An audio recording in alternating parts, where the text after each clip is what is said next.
We're also opening a major exhibit about the Connecticut's Revolution at the State Museum, which you mentioned, State Library.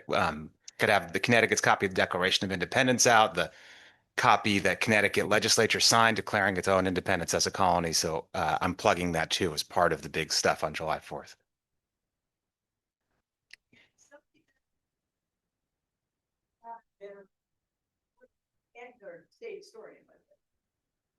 We don't do counterfactuals, but we can tell this. I'm very confident saying there was no revolution without Connecticut. So as an empirical fact, it didn't happen.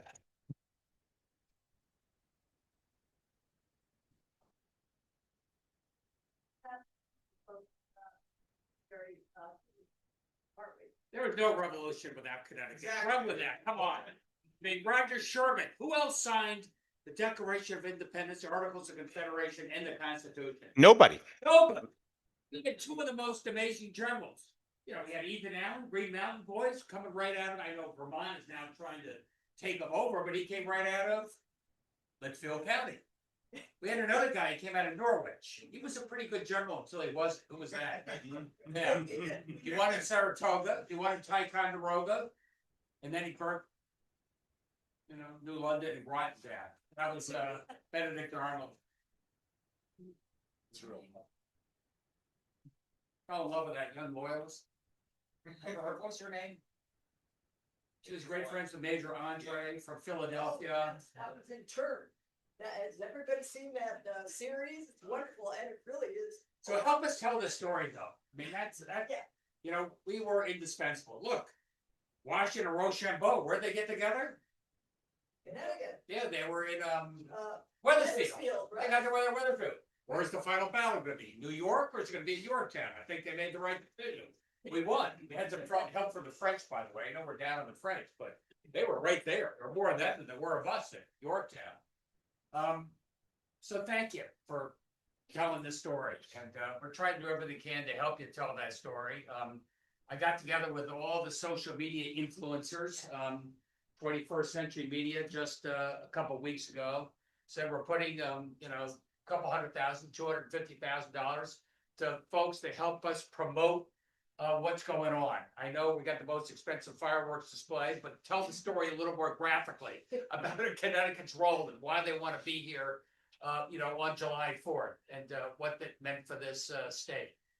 I've got, as Denise knows, I've asked Frank Borges, who many of you know, to help take the lead on fundraising. So we're going to raise some money as well. Less to give money to institutions and more to give money for events that we want to do to tell the story. So I ask you to tell us what that is. I mean, some people are really interested in recreating the Battle of Ridgefield. We didn't have that many Revolutionary War battles in this state, but we had some that were really important. So, and I was watching a little bit on CTN, Denise, and what we're doing, getting into the curriculum and making sure kids realize that we were, and just like I've only seen Hamilton about 6 times, and one of the things when they came to Hartford was they said they'll come to Hartford, but you got to bring kids from the greater Hartford area. I want them to look at Hamilton and see that the founding of our country is very relevant to them, whatever their background is and wherever they came from. I had a couple hundred kids from Hartford come in, and they saw the story, they saw it come to life. And I said, well, what'd you learn about the founding of our country? And they said, did he really have an affair, Hamilton? So I think they'll probably get the message out there, but help us tell the story. And I thought Hamilton did that brilliantly, to make sure that nobody is left behind and everybody feels like they are included in the greatest sentence ever written. Have you read that book, The Greatest Sentence Ever Written?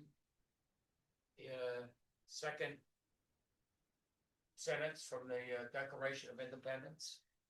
We hold these truths to be self-evident, that all men are created equal, endowed by the Creator. Tell that story. Tell what it means, because it's under threat today, and that's why it's particularly important we remember the 250th. How's that? That's perfect. Yeah, that's what we're all about, and we find it very important too, and we are determined to tell those stories. So thank you. Thank you, guys. Now I'm going to go talk about housing. Appreciate everything you're doing. You're gonna hear from Frank Borges Okay, today. great. Thank you, Governor. Yeah. Take care. Thank you.